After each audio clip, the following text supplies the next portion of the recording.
What's up, guys? So first and foremost, let me just go ahead and get this out of the way, since I was so fucking angry last night. The air conditioning has been fixed. It was fixed today. It was fixed as promptly as it could have been. I won't say like very promptly, but it was fixed at a rate that did not displease me, which is good news. Apparently something had just come loose, and the air was not blowing as cold as it should have been. It was like still blowing, it just wasn't blowing very cold, so it wasn't cooling the house. And the air is not on right now, which is great because that means it's actually temperature controlling, right? So that is a plus. Don't have to worry about that. So yeah, let's just dive into fucking Westworld, because I didn't do anything super important today, really. So yeah, Westworld, fucking episode 9. Spoilers ahead, just so everyone knows. We've done the drill for 9 weeks now, so I'd like to think everyone knows, but I'll say it again just in case for those in the back. Westworld episode 9, spoilers ahead. So, I saw a bunch of articles hyping this up. I saw a lot of hype around it in terms of it kind of going off the deep end a little bit, even for Westworld. And I liked the episode. I don't know that I felt like it was as shocking as I guess maybe it was intended to be, which I feel like it was intended to be very shocking. A lot of the scenes I felt set themselves up very strange, to where it felt like the scene was foreshadowing too much almost. Like, for instance, so like, he gets that the Man in Black, William, gets the profile of himself from Ford, and then it cuts to them being at home the night that the mom dies, and I'm like, oh, the mom's definitely gonna watch it. That's why she killed herself. I thought maybe because they are pushing this William could be a host, William might be a host shit so much, that I thought just maybe that they were going to have William be the person that was dead in the bathtub, and like that's why his daughter kept trying to find him, because his daughter was trying to basically like increase his fidelity or whatever, and she's trying to remind him of the night he killed himself, because he's like written in his mind that like he killed himself, or the mom killed herself, not him, and stuff like that. So I thought maybe they would put a twist in there, but it was pretty just fucking by the numbers. Like, and then I thought for a second maybe like William killed her, because the daughter kept telling about like, tell me one true thing, tell me the truth, blah blah blah, which was echoing what the mom was saying. And so I thought maybe like, okay, maybe William killed the mom, like killed her and then staged it, and then came back downstairs and then turned the water on so that he could go back upstairs. But no, it literally looked like she just killed herself with pills after seeing how horrible of a person her husband was. Like, that was very strange. That seemed very, like, just very by the numbers, like I said. William killing Emily was pretty, like, kind of like, oh shit.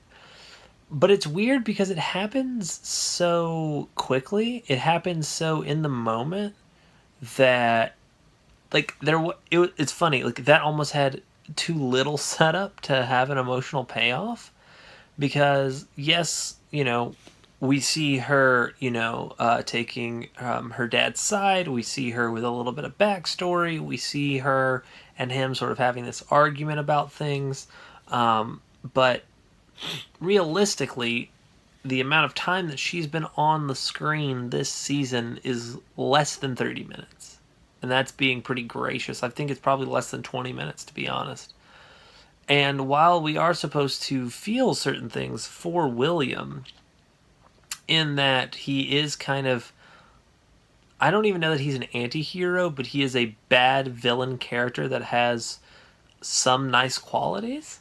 But like, we see some of his home life, and we kind of see it from the perspective of like, maybe William's this shithead, at the park, but maybe he's this pretty good guy at home still, and his daughter believes in him. But like, I don't know, I just feel like we didn't have enough like emotional through line and enough emotional connection to Emily for the moment where he kills her to matter. in terms of like emotional impact and emotional payoff, right?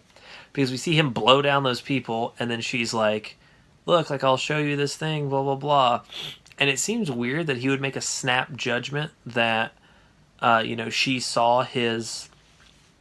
She's like, "I saw your profile," and he immediately goes, "Ha! I know that you can't be real because I never showed anybody your profile, so I'm going to kill you."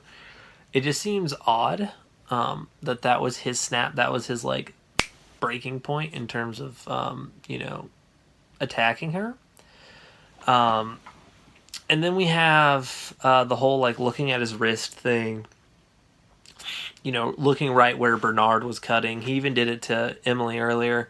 And it's funny, he says that he lived with the thing. He noticed that there was a darkness in him, which, like, I thought maybe was inferring that, like, he was doing the same thing that James Dallas was doing. Like, he got cancer and was dying or something like that. But they were really, really, really pushing the angle that he is a host.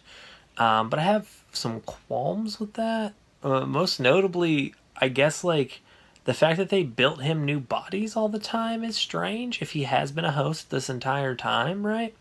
Like, if he's always belonged to Westworld and that's because he's a host, it seems strange that they would have built him a young body and then, like, a kind of middle-aged body and then, like, an older, very older, like, I mean, I guess they have unlimited resources, they can do whatever they want, but then that just seems like such bullshit to me. Like, it would make me like the show less because it's like Bernard was a host. Now he's a host. It's like Robert was just building hosts. Like, everyone in the fucking show is a host, right? Robert's just building all these hosts to do all these things.